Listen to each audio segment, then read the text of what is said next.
They're going to be more experienced. They're going to handle situations better, so we feel good about this team.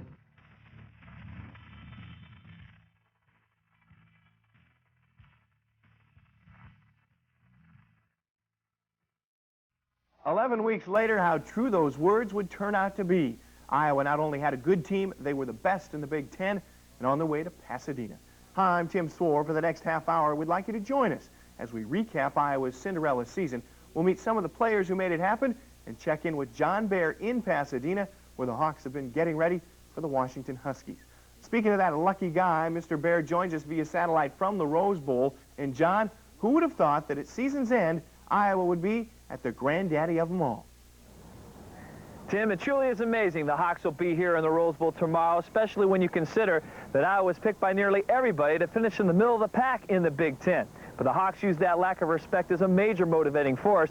We're going to take a look back at Iowa's amazing 1990 season, and the Hawks' countdown to the Rose Bowl began against Cincinnati. Hayden promised an improved ground game, and the Hawks delivered, scoring all 9 touchdowns on the ground, 5 by the quarterbacks, Matt Rogers and Jim Hartley. And the best news was Tony Stewart's rehabilitated knee was really rehabilitated. Tony's 69-yard scoring route would be the longest play from scrimmage all year, Tony breaking the 100-yard mark for the first time in 11 games, and Iowa's 63 points also was a season high. 196 and 56 is way too many push-ups. The Hawks made it 8 straight over Iowa State as they strutted past the Cyclones. Matt Rogers had just 101 yards passing, but Thunderbolt and Lightfoot paved the way as Nick Bell ran for 115 yards and a score, and Tony Stewart added 102 yards and another touchdown as Iowa jumped out to a 24-point third-quarter lead and held on 45-35. Ironically, the Hawks' most important game might have been their loss to Miami. Sure, the Hurricanes blew past the pass defense for 376 yards and 3 touchdowns, but the Hawks found out they could play with the big boys. Nick Bell anything but intimidated here as he weaved his way to the end zone on this 53-yard screen. And when Matt Rogers found Sean Smith over the middle, Iowa trailed just 24-21 in the third quarter. And the 48-21 loss was actually a confidence builder. That loss at the Orange Bowl was indeed a loss on paper, but it was something much bigger in the minds and hearts of the Hawks because it would help lead this team of overachievers to the Rose Bowl by season's end.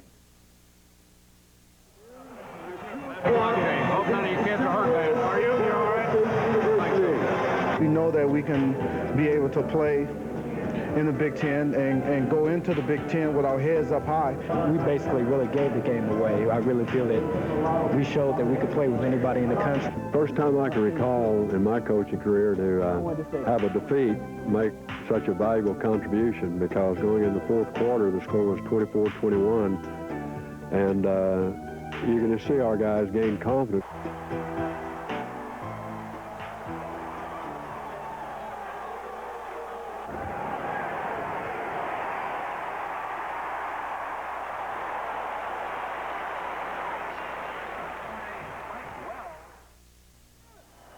Surprisingly, Jeff Skillett set the tone early, exercising the demons from his previous trips to East Lansing by nailing a 31-yard field goal. Iowa never trailing in this one and had a 9-0 lead at halftime thanks to Matt Rogers' rollout touchdown to Nick Bell. And while Skillett was hot, Spartan career scoring leader John Langlow was not, as he missed 2 chip shots. State also missing wide receiver Courtney Hawkins, who sat out with a separated shoulder as his teammates dropped 6 catchable balls. Melvin Foster was also dropping every ball carrier in sight. Melvin had 20 tackles and was the Big Ten's Defensive Player of the Week, and his biggest tackle came on Tico Duckett on a 4th and 1 at the Iowa 20 in the fourth quarter.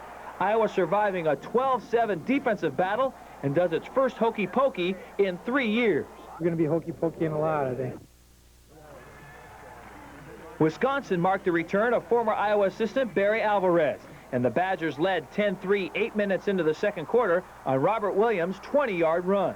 Wisconsin had Iowa's audibles and had Matt Rogers in a quandary. This was by far Matt's worst day, as Mr. Rogers was nowhere in the neighborhood with just 6 completions and 2 interceptions.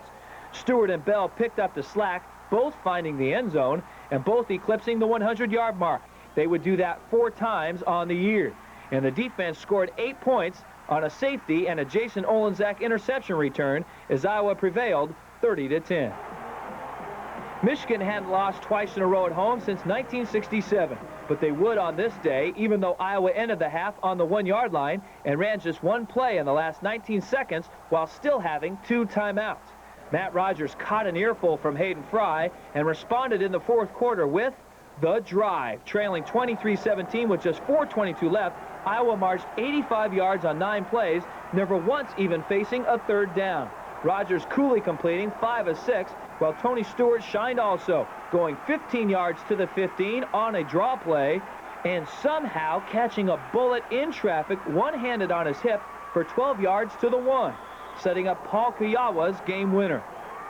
And when John Derby intercepted Elvis Gerbach, the Hawks were hokey-poking for the 2nd time in 3 weeks, and thoughts of Pasadena were becoming a reality.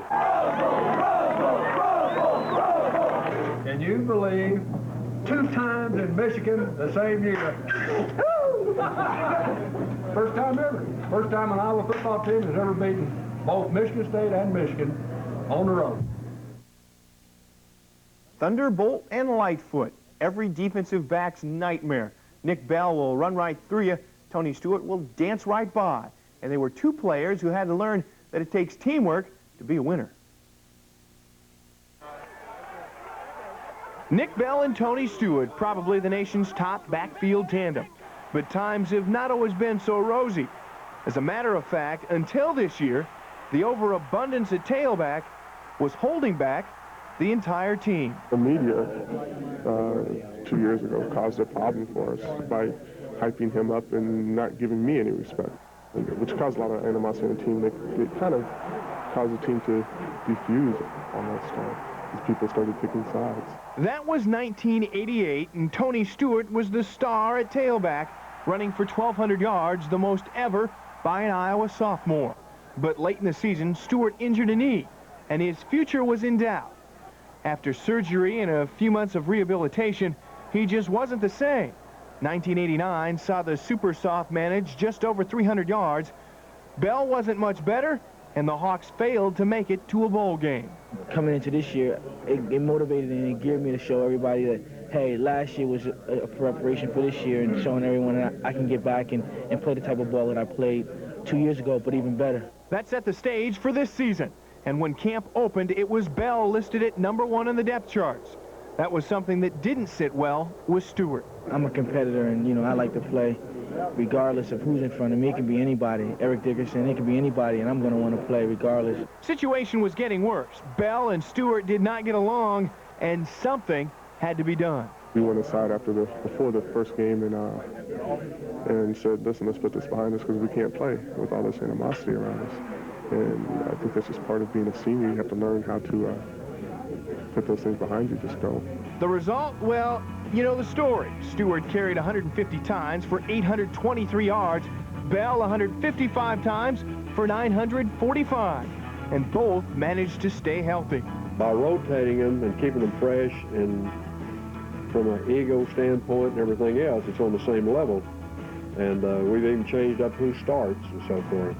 And it obviously has worked out real good for us.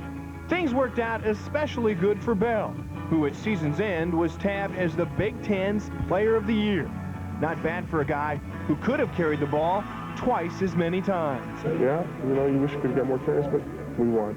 I think that's the bottom line. I would love to have more carries, but I can't control it. That's the past. I can't change it. All I can do is work on to the future and find out what's ahead of me. The bell tolled 16 times for 136 yards and 3 TDs against the Wildcats as Nick simply bulldozed through the Northwestern defense. Tony never did find the end zone, but did rack up 122 yards of his own as Iowa ran for a total of 399, including 2 touchdowns for Marvin Scooter Lampkin, as the Hawks ran away literally 56-14, setting up the big showdown in Champaign in the battle of Big Ten undefeateds, Iowa and Illinois. Hammer time. Can't touch this. Look, man.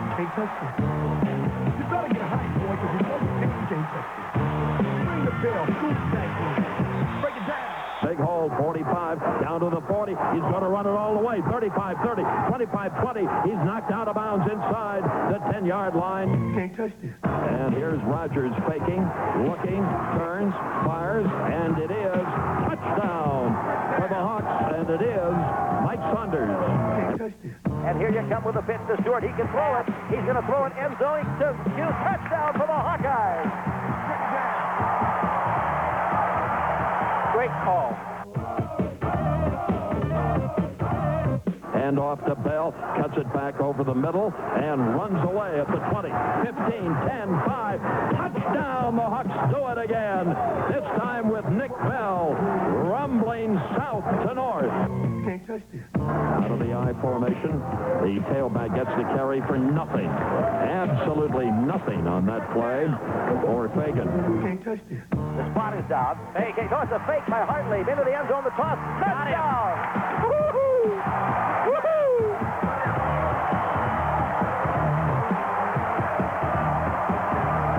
In your face. Hayden Fry went to the gadget box one more time. Can't touch this. This is the reason I came to Iowa, so I can beat up Illinois. Number 1 in the 10, I want a Disneyland. Number 1 in the 10. The ball game is all over. It's Iowa 54, Illinois 28.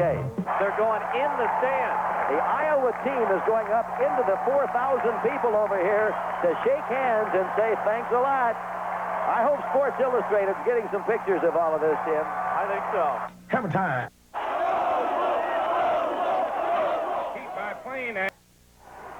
Iowa literally dropped the game to Ohio State as Merton Hanks saw Greg Fry's desperate heave slip through his hands, and Jeff Graham found the ball and the end zone on the last play of the first half. And the game's final play from scrimmage wasn't any kinder, as Bobby Olive hung on with 1 second left, pinning an unbelievable 27-26 loss on the Hawks. You won the ball game. You still going over those votes. Let's win out. Good luck. Iowa rebounded against Purdue as Matt Rogers bombed the Boilermakers for 255 yards and 4 TDs on his way to his second Big Ten Offensive Player of the Week award. Meanwhile, the Iowa defense cornered Purdue's runners at every turn as the run and shoot ran for an embarrassing minus 22 net yards. And Hawk fans stormed the field and tore down both goalposts after a 38-9 win. Iowa found out it was in the Rose Bowl in the first quarter against Minnesota when J.D. Carlson's field goal beat Ohio State in the last seconds. But not even the 30,000 Hawk fans who made the trip to Minneapolis could save the Hawks, as a flat Hawkeye team was caught flat-footed. And the Gophers beat Iowa 31-24. But if you think the Hawks backed into the Rose Bowl, guess again. The fact that all those other teams that we tied with for the Big Ten championship and still get to represent the Big Ten in the Rose Bowl, in my opinion, is the only way it should be, since we defeated every one of those teams on the road, head up. So the Hawks were now signed, sealed, and delivered to the Rose Bowl, despite that loss to the Gophers. Who would have predicted it? Certainly not most of these so-called experts. Better than advertised. That's the way I see them. I think they will win 7 games. I think they'll go to a bowl game.